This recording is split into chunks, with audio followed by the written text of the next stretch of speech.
Hari ini masak 3 menu sederhana yang bikin boros nasi lagi.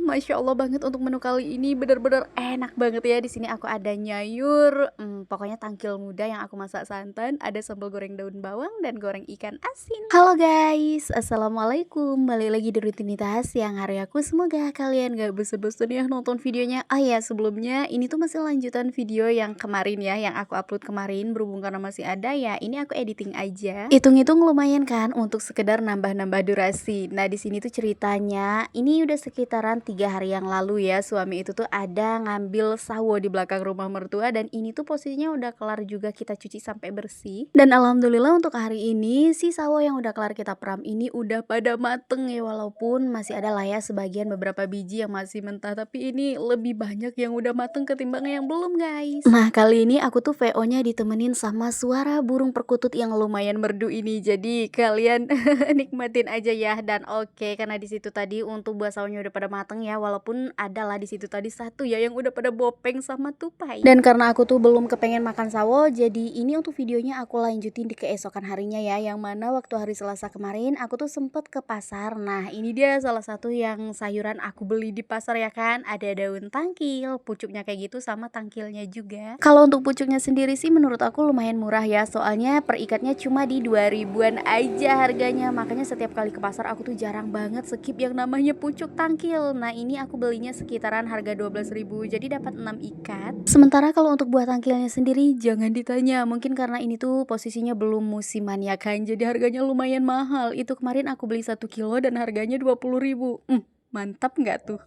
Oke, jadi untuk semua bahan-bahan yang bakalan aku masak hari ini udah kelar aku siapin semua ya. Berhubung di sini tuh kita mau masak santan, jadi untuk si tangkilnya ini sendiri mau kita rebus dulu. Nah, tadi untuk bahan-bahan yang lainnya ada daun bawang, ada ikan asin, ada tomat, ada perbawangan dan juga ada percabean yang udah lumayan busuk. Ya karena itu tadi keseringan keluar masuk kulkas. Kadang-kadang kalau aku habis masak gini nih ya aku kelupaan nggak langsung tak masukin kulkas. Alhasil dia cepet busuk deh. Nah, karena si tangkilnya juga kebetulan ini udah kita tangkringin di atas wajannya kan, udah kita tambahin air secukupnya, udah kita hidupin api kompor. Lanjut, ini di kompor sebelahnya gak boleh banget kita kasih nganggur, jadi udah ini langsung aja aku panasin wajan, tambahin minyak. Udah tahu dong ya tentunya kalian, ini kita panasin wajan untuk apa? Yaps, bener banget, di sini kita bakalan ngegoreng ikan asin yang sebelumnya udah kelar kita cuci bersih duluan ya. Tujuannya itu tuh biar ikan asinnya gak terlalu asin say. Sembari nunggu ikan asin kita mateng, ini aku nyambi-nyambi juga sama pekerjaan yang lain ya biar cepet kelar. Nah, di sini tuh aku lagi potekin daun tangkil kita dan alhamdulillah untuk di kloter penggorengan yang pertama ikan asinnya udah mateng. Lumayan banget kan untuk ikan asin kita udah matengan dikit, dan untuk daun si pucuk melinjo ataupun pucuk tangkil ini juga udah lumayan kita dapat dikit juga yang udah kelar dipotekin. Makanya kita tuh kalau misalkan masak ya tangan kita ini sebenarnya 1000 guna ya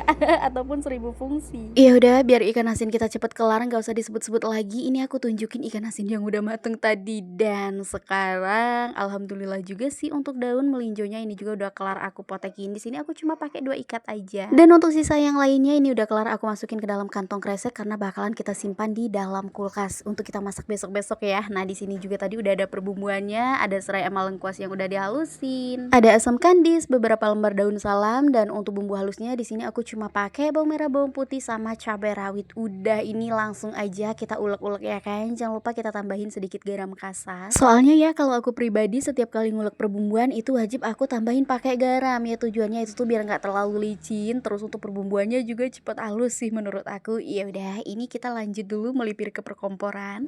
Ternyata untuk tangkil yang kita rebus tadi ini setelah aku coba pencet ternyata ini udah lumayan empuk.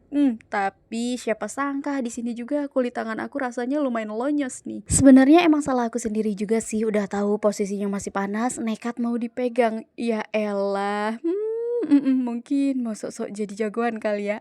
Mana bisa. Oke, ini sebelum kita masak lanjut. Sebelumnya di sini tuh kalau udah kelar kita rebus sampai empuk kayak gini, bagian tangkainya jangan kelupaan kita buang ya, biar nggak terlalu bikin sampah di masakan kita nantinya. Dan lanjut, sekarang aku mau langsung aja bereksperimen untuk tangkil yang udah kelar kita bersihin tadi. Ini langsung aku masukin ke dalam wajan. Perbumbuannya tadi jangan kelupaan kita masukin semua. Terus aku juga ada tambahin sedikit bubuk kunyit, tambahin juga ini kucuran santan. Karena di sini tuh posisinya aku menggunakan menggunakan santan peras, peras manual ya maksudnya, dan di sini tuh tentunya aku menggunakan kelapanya sebanyak 1 biji aja, lanjut bumbu seasoning ya kan, kaldu bubuk, micin kita tambahin. Jangan kelupaan juga untuk daun salam kita cemplungin biar aroma masakan kita makin wangi semerbak ya kan. Dan ini untuk yang hijau-hijau, masya Allah cantik banget. Di sini untuk daun melinjonya udah kelar kita cemplungin juga. Sengaja banget di sini tuh untuk daun melinjonya nggak aku potong-potong, melainkan aku biarin aja panjang-panjang kayak gini karena menurut aku di sini tuh makin selera kalau misalkan lihat daun melinjonya panjang-panjang kayak gini. Dan untuk perbumbuannya di sini tuh tanpa aku tumis ya say, melainkan kayak modal cemplang-cemplung aja, tapi dijamin ini tuh rasanya bener-bener enak dan sugar banget karena ketimbang bumbunya yang ditumis, aku lebih sukanya perbumbuannya yang cemplang-cemplung gini aja guys.